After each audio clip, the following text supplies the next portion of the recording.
میرے سامنے dining table پر رکھے ہوئے گلاس میں موجود مشروب یکدم اور سیاہ ہو گیا تھا۔ گلاس کے کناروں پر میری لپسٹک کے نشان تھے۔ کوئی ان نشانوں پر انگلی پھیر کر یا محض ایک نظر ڈال لینے پر یہ اندازہ کر سکتا تھا کہ میرے ہونٹ خوبصورت تھے۔ مشروب میں موجود برف کے کیوبز اب بہت ننھے ننھے سے رہ گئے تھے۔ چند لمحوں میں وہ بھی تحلیل ہو جاتے، اس سیاہ مشروب میں غائب ہو جاتے، بالکل اسی طرح جس طرح میں ہو رہی تھی۔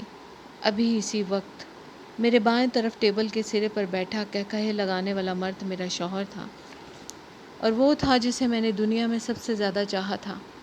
ہنستے ہوئے اس کا سفید چہرہ سرخ ہو رہا تھا، اور وہ سفید شرٹ پہنے ہوئے تھا، اور DNG کا آفٹر شیو اس کے وجود کو مہکا رہا تھا، اور اس کی کلائی میں گوچی کی گھڑی تھی، اور اس کی پلیٹ میں فرائیڈ چکن کا ایک ٹکڑا، اور اس کے گلاس میں لیمن سپرائٹ، اور میں دربارے دل میں تھی۔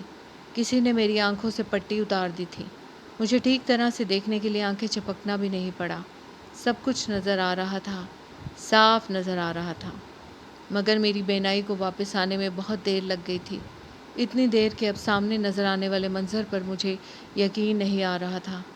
خود اپنی آنکھوں سے سب کچھ دیکھ لینے پر بھی میرا ذہن یہ سب کچھ تسلیم کرنے سے انکار کر رہا تھا۔ ذہن جو کچھ سمجھانے کی کوشش کر رہا تھا، آنکھیں اور دل نہیں مان رہا تھا، اور آنکھیں جو کچھ دکھانے کی کوشش کر رہی تھی، ذہن اس پر یقین نہیں لا رہا تھا۔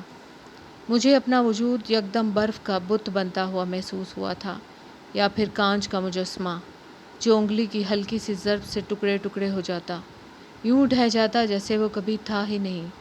میں نے اپنے ہونٹ بھینچنے کی کوشش کی، اور میرے ہونٹوں نے میرا ساتھ نہیں دیا۔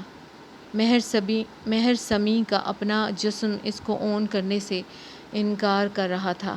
وہ کسی اور کے اشارے پر چل رہا تھا، کسی اور کے اشارے پر۔ میں پس رہی تھی مہر سمیع۔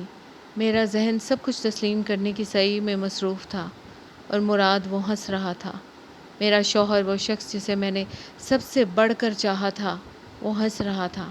اس کی ہنسی میں کانٹوں جیسی چبھن تھی۔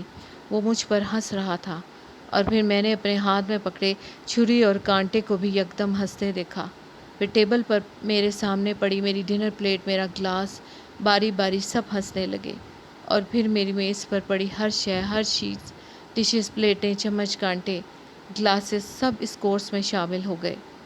پھر ٹیبل، کرسیاں، decoration pieces, painting, drawing room اور ڈائننگ کی ہر شے قہقہے لگانے لگی تھی۔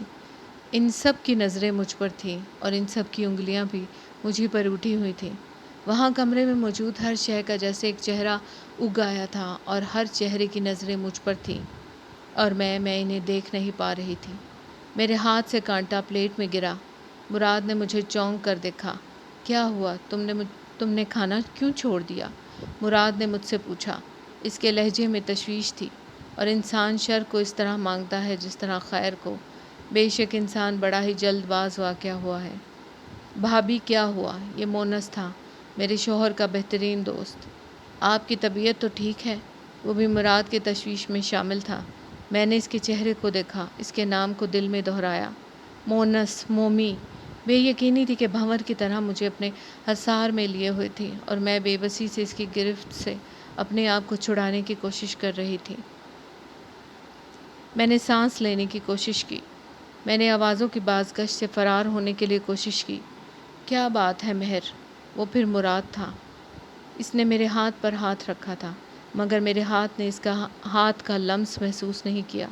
میں نے اپنے ہاتھ کو دیکھا۔ وہ لمس محسوس کیوں نہیں کر رہا تھا؟ کیا وہ نہیں تھا یا میں نہیں تھی؟ کھانا کیوں بند کر دیا؟ وہ پوچھ رہا تھا۔ میں کیوں کھا رہی تھی؟ میں سوچ رہی تھی، اس طرح کیوں دیکھ رہی ہو؟ اسے میری نظریں عجیب لگیں۔ اس طرح کیا دیکھ رہی تھی؟ میں نے سوچا وہ تو کبھی بھی چہرہ نہیں تھا، میرے لیے صرف آواز تھی۔ پھر میں چہرے کو کیوں دیکھ رہی تھی؟ کیا دیکھ رہی تھی؟ جب آوازیں چہروں میں تبدیل ہوتی ہیں تو کیا وہ سب کو اسی طرح بھیانک لگتی ہیں جیسے مجھے لگ رہی تھیں، یا پھر یہ سب صرف میرے ساتھ ہی ہوا تھا، میرے ساتھ ہی ہونا تھا؟ مہر، کیا سوچ رہی ہو؟ آواز نے ایک بار پھر کہا۔ نہیں، چہرے نے ایک بار پھر کہا۔ ہاں، یہ وہی تو تھا، وہی آواز۔ پھر آخر میں نے اسے ایلیوژن کیوں سمجھا، کیوں جانا؟ میں نے اس کے ہاتھ کے نیچے سے اپنے ہاتھ کو کھینچا۔ میں اس کی نہیں تھی، میں کسی اور کی تھی۔ کس کی؟ میں نے دل کو ٹٹولا۔ آئیے مہر سمیع آپ بھی آئیے۔ دل نے مجھے خوش آمدید کہا۔ دیکھیے آپ نے کیا پایا ہے، وہ مسکرا رہا تھا۔ جو پایا ہے وہ کھرا ہے یا کھوٹا، وہ پوچھ رہا تھا۔ کھرا ہے تو کیا دام دیے ہیں، اس کا لہجہ عجیب تھا۔ کھوٹا ہے تو کیا کھویا ہے، میں نے سر اٹھا کر دیکھا۔ میں دربار دل میں تھی، دل بادشاہ کے حضور۔ دیکھیے انجام محبت اور کہیے آپ کہاں ہیں۔ وہ تمسخر سے کہہ رہا تھا۔ کیا محسوس کر رہی ہیں، کیا کہنا چاہتی ہیں، کچھ کہہ پائیں گی؟ ابھی بھی، دل نے ہنس کر مجھ سے کہا تھا، اور پھر میرے وجود سے اپنی زنجیریں ہٹا دی تھیں۔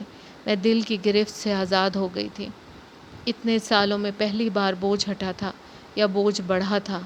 جائیے آپ کو آزاد کرتے ہیں۔ انجام محبت دیکھ لینے والے دربار دل میں کیا ٹھہریں گے؟ وہ کہہ رہا تھا۔ جائیے، مگر میں کہاں جاتی؟ اب کہاں اتنا بڑا دھوکہ کھا کے؟ میں نے دھوکہ نہیں دیا آپ کو، میں نے تو صرف فریب دیا تھا۔ وہ ہنسا۔ دھوکہ تو آپ نے خود کھایا ہے۔ اس کے ماتھے پر یکدم بل آئے۔ میں نے خود کو دربار دل سے باہر پایا۔